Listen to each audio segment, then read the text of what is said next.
Hi, welcome to the Mary Jane and Millennials podcast. We're here to talk to you and discuss some of the effects of marijuana use. My name is Nishay. I'm Kobe. I'm Oluchi. I'm Tracy. I'm Abdul. And we're going to start off with Abdul to talk about legalization. For the legalization, extremely 30 years ago, the marijuana, it's been seems like a lost case, but currently American people supporting this. So marijuana, it's been realized in 10 states and 33 states being used as a medical support. Also, marijuana is supporting the revenue, and it's like 276 million. Did you guys know that Maryland was one of the states that allows medicinal use? Yeah, coming from DC, I know it's been decriminalized like completely, and the effects have been they've been pretty far-reaching, and they've been trying to make sure that people know that it's only allowed in certain places. Like if you live on government subsidized housing, you can't have that because that's part of the government's property. That's interesting because, when I was doing my research, I found that marijuana is one of the most commonly used drugs in the United States, and that every month there is approximately 2.2 million users that start for the first time. And that's a pretty high percentage. I mean, I can believe that. Like, since I know that our topic is marijuana use and millennials, if you think about it, so many of us, I'm not saying we do it, but like so many millennials like across campus, they smoke weed, and if you go to a party, it's just a regular thing. Everybody does it. Everyone says you bring your own weed, or it's such a regular thing to do. And I think they've gotten so used to it, but I think they ignore some of the bad things that could happen. And I know that when you go to a party, sometimes people smoke and they drink, and mixing alcohol with any drug isn't good. Excuse me. And I know that when you do drugs and drink, it leads to irrational thinking, and you don't know what you're doing. I know you told the story about what happened with that guy. It was a 19-year-old on spring break, and he ate brownie that was laced with marijuana, but then turned out it was poisonous, and it caused him to have seizures and have psychotic type of episode, and he ended up jumping off a balcony, and unfortunately he died. Yeah, so I feel like millennials, or we don't tend to think about what could happen if we smoke weed. I know that it's so normalized to us, but we don't really think into it. I think some of the myths are people believe that it's healthier for you. What they say, it kills cancer or something, or it's a thing that they believe, but it's really meant to treat people who have cancer, not necessarily to cure it. There's some crazy myths. One major myth is that weed isn't addictive, and that's just not the case at all. Weed, like any other substance, like alcohol, like any other drug, can become addictive to you, and you can develop a dependence upon this drug. Yeah, I went to high school with this guy. I'm not gonna say his name, but I went to high school with this guy. We were cool friends though. We were really good friends, and it's he had to smoke every single day, and he would say, "Oh no, I could quit whenever I want to," or "I don't have to smoke weed." But he really did, because if he didn't smoke weed that morning, he would get dependent on it. He would get irritable. He would get upset. He wouldn't do his work, and I thought that was just so weird. It was addictive. Yeah, and he didn't want to admit that he had a problem, but he did. Yeah, when the people claim that it's healthier, some go with the argument that, doctors prescribe it for their patients. Well, they prescribe it for the patients with chronic diseases, and it's for a pain reliever, not necessarily that, they're supposed to smoke. It's to relieve that pain that they're getting from whatever disease they're suffering from. But unfortunately, a lot of the patients then become dependent on the marijuana, and it affects them mentally, and a lot of people to use it for coping mechanisms with depression, anxiety, but it has a lot of negative side effects. It gets psychotic and leads to other things. It can even lead to, dependence on other harder drugs once they kind of, marijuana doesn't get me high anymore. And it becomes a gateway drug. Yes. Yeah. And you have people who spend all this money on weed who have serious issues. And I know admitting you have a mental illness isn't easy, but I know that they spend all this money on marijuana before they go to a therapist. You know, they'll have these smoking sessions in their room, and they won't leave for days with just smoke, and I know it's like, it's crazy, and it's kind of unfortunate. And I know that also as a Black community as well, I know we don't like to talk about mental health a lot.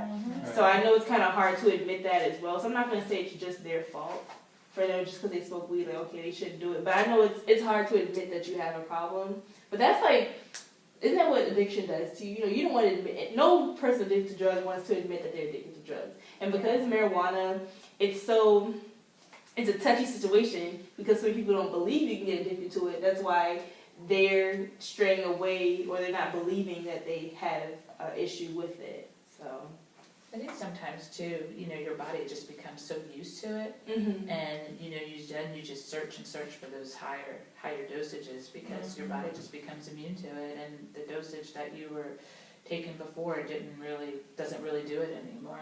Right. Yeah. I don't think I've ever been to a college party where people. I think I've only seen people smoke. I've never seen people do other drugs at a party. I mean, I hope they're not doing any of that. Right. No, but like, you know, like when you sometimes you go on the news and you see people, they do cocaine, they do. But I've only seen people just smoke weed. It's just a regular thing. It's so recreational to them. It's easier to get your hands on too. So It's become very normalized, but how many states was it that have it legalized currently? 10 states. 10 Oh, states have it legally all completely. Exactly. What are some celebrity millennials like? Is Rihanna a millennial? Because she smokes weed everywhere she goes, and she and I it's think like she's considered one. I think she is she is, and she just goes outside smoking like it's nothing, like it's legal everywhere. Wiz Khalifa. Well, he's in California though, Oh, that is true. so it's and he has a medicinal card. I didn't know that, but I didn't know that he either. only has it for California and Colorado? Nevada. Oh, Colorado is legal completely, but he has a medicinal card in California and Nevada. Was it only legalized for medical use in California? No, but before it was, he had his card anyway. But yeah, it's celebrity millennials who just smoke weed like it's nothing. Even at their concerts, they just, you know, it's easy for them to pull out a blunt and just start smoking. Right. So It's so normalized. yeah, and then you have your millennial, not all your fans are millennials, but then you have your fans who are like, okay, this is like a normal thing to do. And then it creates a pattern. Like, okay, this is normal behavior. My favorite celebrity does it, and then I start doing it too. And then it just becomes a regular thing. Yeah, speaking of blunts, you know the main two ways people smoke weed are through either smoking or taking edible. And it can be hard to control how high you get and the effects that the weed has on you when you eat an edible. Even though you do get to avoid the dangers of smoke inhalation, you can't control how high you get and what the weed does to you. So you can have a bad trip, or it can just be, the THC content can just be so high that you're incapacitated. And you can't control that.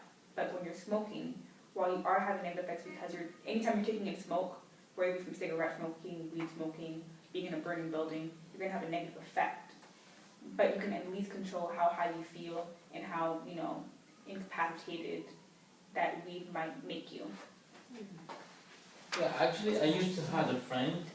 He was my roommate. He used to smoke 3 times a day. Weed? He used to smoke weed 3 times a day. Like even he woke up, he just smoked weed.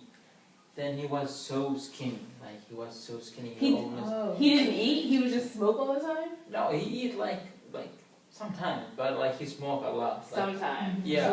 So he smoked more than he ate. Exactly. Weed is his food. That's an addiction. Yeah.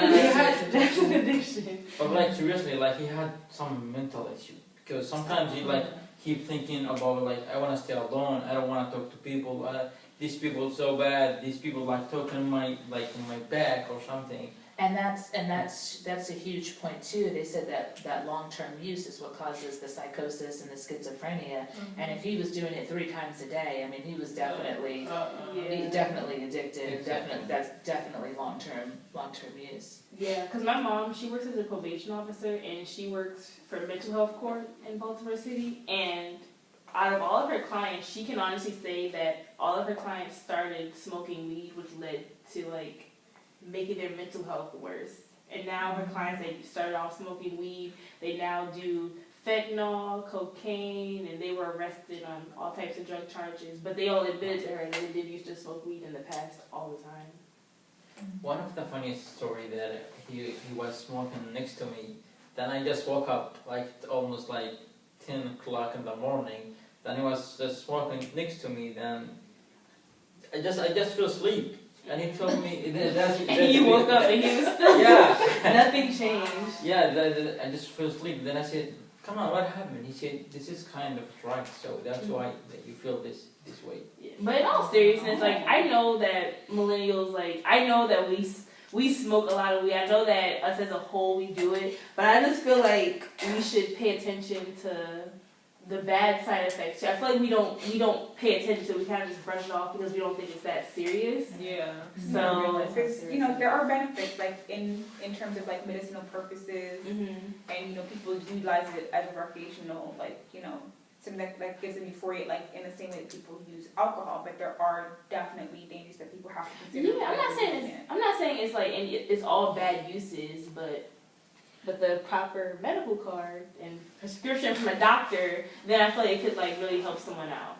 But They also looked into like motor vehicle accidents, and they found that in motor vehicle accidents with the occupants involved, if they were under the age of 24, 43% of them tested positive for marijuana. Like that's huge. they smoke weed while they're driving, and I feel like another way of like normalizing it. They don't understand that they're driving under the influence. They're just they don't pay attention to what they're doing. Yeah. So I think that's crazy too. And I see people smoking all the time where they're driving. Well, I mean, that is one of the effects too. It affects your decision making. Yeah, I That's- did right. say irrational Decision- thinking yeah. because if you smoke to get high, it's like why would you get behind the wheel of your car high? Yeah. Mhm. So It's like getting behind the wheel drunk. Yeah, It's never okay. alcohol's a drug too. Yeah. So Maybe people when they get used to it, they think they can control themselves. Mhm. So they say, "I'm okay, Okay. with this." So Mhm. so you think they like develop a tolerance Yeah. for it? and It's the stuff? same way with alcohol too. They Right. develop that tolerance, like, It's the oh, same I can thing. drink this amount, or I can smoke this amount. Yeah. Well, I think that is a good point to stop for our podcast. I hope you enjoyed our Mary Jane and Millennials podcast. Please follow our podcast for more information and more things to think about when you're thinking of smoking some weed. Thank you.